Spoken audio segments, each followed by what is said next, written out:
പ്രജിൻ 3 മണിക്കൂർ പിന്നിട്ട് കഴിഞ്ഞു. അതായത് ഏതാണ്ട് 4:15 കൂടി ഉണ്ടായ തീ ഇപ്പോഴും അണയ്ക്കാനുള്ള ശ്രമം തുടരുന്നു. കെട്ടിടത്തിനകത്ത് തീ തുടരുകയാണ്. ഇപ്പോൾ മന്ത്രി AK ശശീന്ദ്രൻ ഇങ്ങോട്ടേക്ക് വന്നിട്ടുണ്ട്.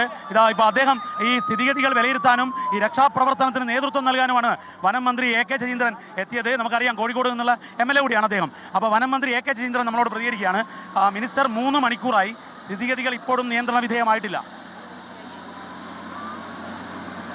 ബന്ധപ്പെട്ട ഉദ്യോഗസ്ഥന്മാർ വളരെ ആത്മാർത്ഥമായ ശ്രമം നടത്തിക്കൊണ്ടിരിക്കുകയാണ്. ഇതിൻ്റെ തൊട്ടടുത്ത് കോഴിക്കോട് ജില്ലയിൽ നിന്നുള്ളത് മാത്രമല്ല, തൊട്ടടുത്ത ജില്ലകളിൽ നിന്നുള്ള ഫയർ എഞ്ചിനുകൾ ഉൾപ്പെടെ ഇവിടെ കൊണ്ടുവരികയും എയർപോർട്ടിലെ സ്പെഷ്യൽ യൂണിറ്റ് കൊണ്ടുവരികയും ചെയ്തുകൊണ്ടുള്ള തീവ്ര ശ്രമത്തിൽ ഏർപ്പെട്ടുകൊണ്ടിരിക്കുകയാണ്. ആ ശ്രമങ്ങൾക്ക് സഹായകമായ നിലപാടാണ് ഇപ്പം നമ്മൾ സ്വീകരിക്കേണ്ടത്. ഇപ്പം നമുക്ക് പെട്ടെന്ന് തീ അണക്കണം, അണച്ച് ഇവിടെയുള്ള ആളുകളെ രക്ഷിക്കാൻ കഴിയണം. അതിനിടയിൽ മറ്റു തരത്തിലുള്ള വിശകലനങ്ങളോ ചർച്ചകൾക്കോ തയ്യാറാകുന്നത് അനുചിതമാണ് എന്നാണ് ഞാൻ കരുതുന്നത്. Thank you minister. മിനിസ്റ്റർ ഇപ്പോൾ പറഞ്ഞത് ജനങ്ങൾ സഹകരിക്കണം, അതായത് ഉദ്യോഗസ്ഥർക്ക് രക്ഷാപ്രവർത്തനം, അതായത് തീ അണക്കുക എന്നുള്ളതാണ് ഇപ്പോൾ നടത്തുന്ന രക്ഷാപ്രവർത്തനം.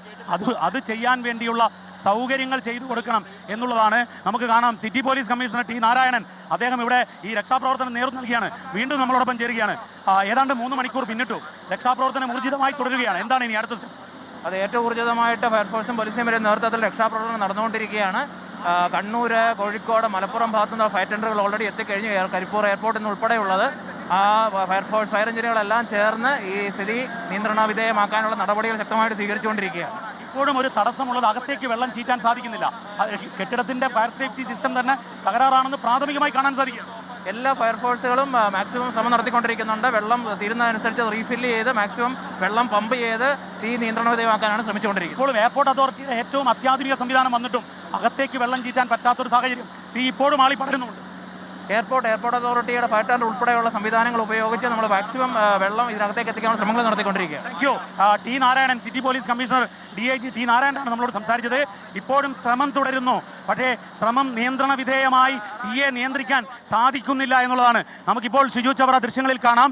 എയർപോർട്ട് അതോറിറ്റിയുടെ ഏറ്റവും അത്യാധുനികമായ ഈ ഫയർ എഞ്ചിനാണിത്. അതായത് ജലപീരങ്കി ചേർത്തുള്ള ഫയർ എഞ്ചിൻ്റെ പ്രവർത്തനം പോലും ഈ കെട്ടിടത്തിൽ ഫലം കാണുന്നില്ല എന്നുള്ളതാണ് വസ്തുത.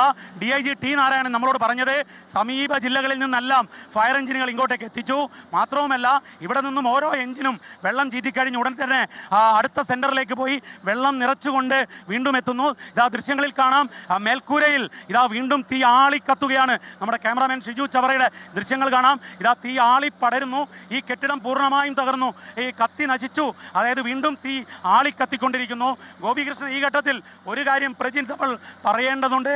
കാരണം കൃത്യമായി ഈ അഗ്നി സുരക്ഷാ സംവിധാനം ഈ കെട്ടിടത്തിലില്ല എന്ന് ഉറപ്പിച്ച് പറയാൻ സാധിക്കും.